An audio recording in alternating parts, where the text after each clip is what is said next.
Hey, and welcome back to this video where I'm going to talk about secure boot certificates. I have written an in-depth article on my website that goes into more detail about BIOS and firmware updates, link in the description. Don't forget to subscribe, it really helps. You cannot deploy the updated secure boot cert if your firmware does not support it. For this video, I am using a HP G245 G8. You will need to check the manufacturer's website to see if your device can install the new certs. Don't worry if your device doesn't support the new cert, it won't suddenly stop working.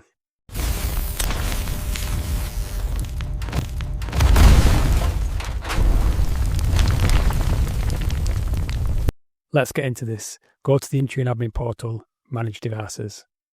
Click create and let's create a new policy. Windows 10 and later, profile tab, settings catalog. Now let's give it a name. Add settings and search for secure boot.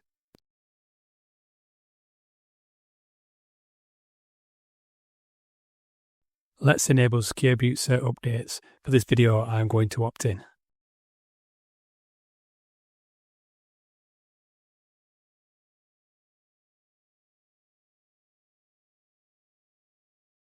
For this video, I am going to pick all devices and create.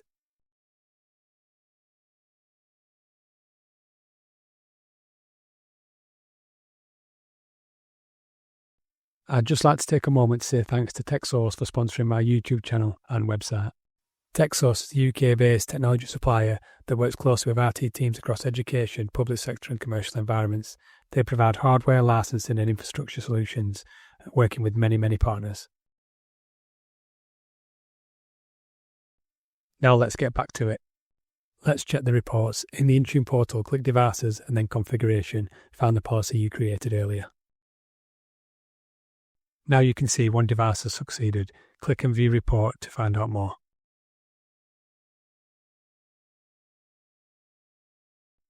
Thanks for watching and see you next time.